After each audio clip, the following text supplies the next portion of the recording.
Mr. President, The Democratic leader is recognized. I ask unanimous consent the quorum be dispensed with. Without objection. Now, Mr. President, yesterday, every single Senate Republican signed their name onto Donald Trump's plan to cut taxes for their billionaire buddies. Republicans and pundits all seem to be focused on this dispute between one bill or two bills. Donald Trump keeps changing his mind. One day he says 2 bills is okay, and then just this morning he wants 1 bill. Trump and Republicans have been all over the lot, and this morning the confusion continues. But frankly, this is all a sideshow. Republicans could do 2 bills, 10 bills, 50 bills, 100 bills. It doesn't make a difference because Donald Trump and House and Senate Republicans are united where it matters most. They want to give their billionaire buddies a tax break and have the American people pay the cost, no matter how many bills. This is going to be a long, drawn-out fight. The debate we begin this week will spill into next week and the week after and go on possibly further. We will have late nights here on the floor exposing Republicans' hypocrisy on health care, on national security, on job creation, on inflation, and most of all, on where their main focus is, their North Star, tax breaks for their billionaire buddies. Democrats are glad to have this debate with the Republicans. We are glad to expose the truth here on the Senate floor. No matter how Republicans spin it, their #1 goal is tax cuts for their billionaire buddies. They are laying the groundwork to defund Medicaid and raise health care costs for tens of millions of working families, all so they can help their billionaire buddies with another tax break. Republicans are preparing to cut nutrition programs that feed hungry kids so they can help their billionaire buddies with another tax break. Republicans are making it harder for Americans to own a home so they can help their billionaire buddies with another tax break.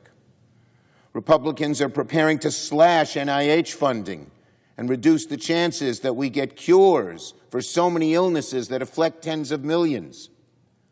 They're slashing NIH funding even as a measles outbreak is breaking out in Texas. All so they can help their billionaire buddies with another tax break. Republicans are getting ready to kill thousands, if not hundreds of thousands, of clean jobs in order to put more money in the pocket of big oil executives, all so they can give their billionaire buddies another tax break. Of course, Republicans know how unpopular these tax cuts are. I don't hear them get on the floor and say we need to cut the taxes on the richest people in America. Oh, no. They'll keep trying to divert and change the subject. Just like when Donald Trump tries to change the subject by talking about the Gulf of Mexico or annexing Canada or building hotels in Gaza.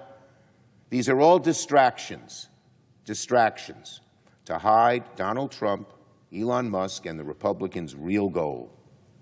Donald Trump, Elon Musk, and Republicans are trying to give their billionaire buddies a tax break and have you pay the cost.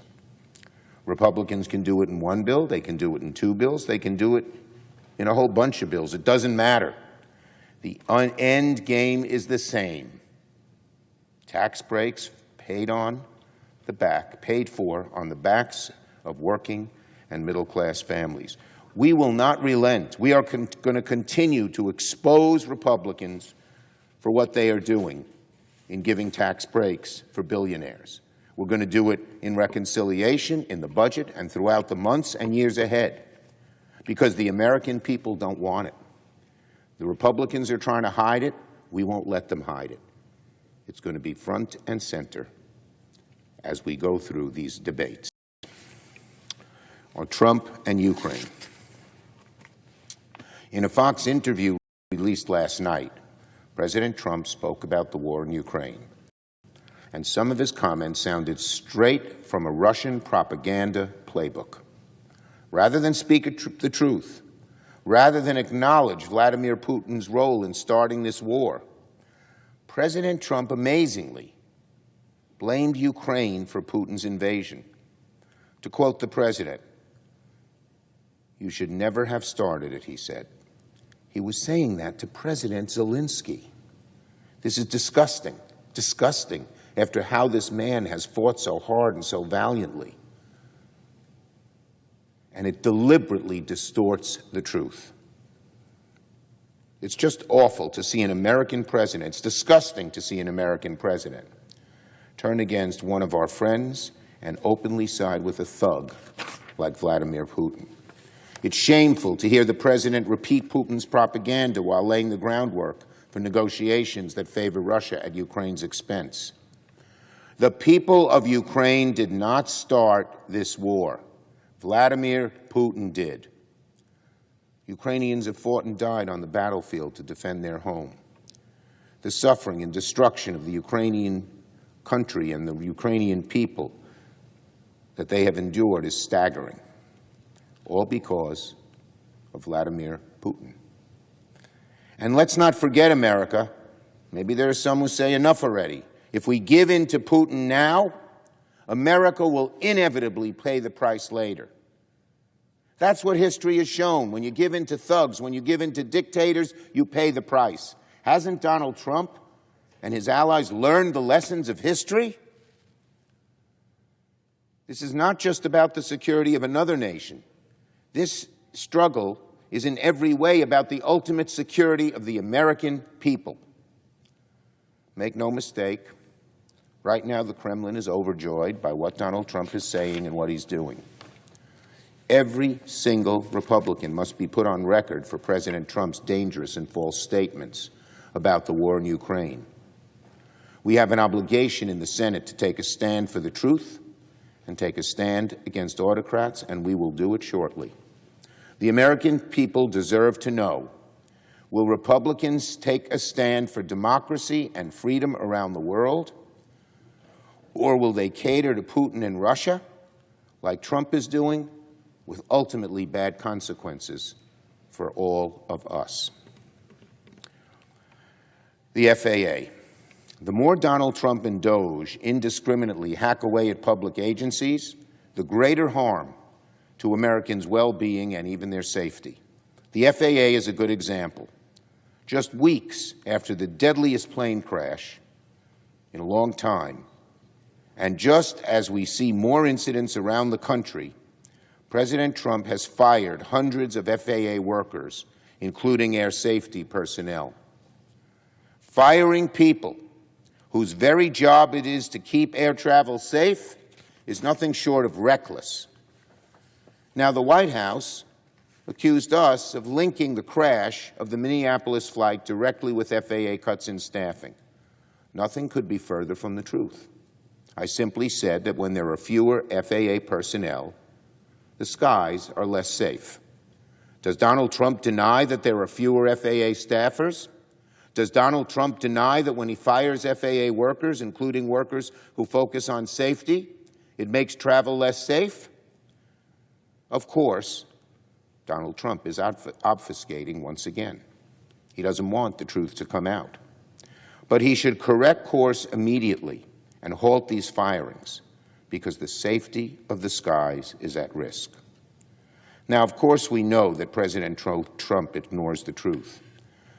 But we need to speak the truth when people's safety is at stake. Here are the facts. Something went terribly wrong on the flight that took off from Minneapolis. That's clear.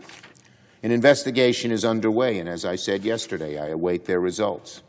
Similarly, something went terribly wrong a few weeks ago on the flight from Kansas to Washington, D.C. that claimed 67 people's lives. And here are more facts. Donald Trump and Elon Musk have fired hundreds of FAA staffers, including safety specialists, the very people who keep our skies safe. Also, Republicans can help their billionaire buddies with another tax break. Why? Why at a time when incidents in the air and on the runways and in our airports seem to be increasing, why would we cut the very people meant to prevent them? Simple. Donald Trump and Doge are doing it like they're doing so much else, so they can help their billionaire buddies with another tax break. I hope the results of these ongoing investigations into recent incidents will produce findings that Congress can implement to save lives and make the skies safer. In the meantime, we must prioritize American safety and not cut vital FAA jobs.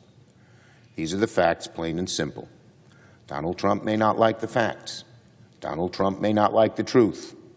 But turning away from the facts will only hurt the American people and put lives in danger. That is a fact. Yield the floor. Clerk will call the roll. Ms. Alston Brooks.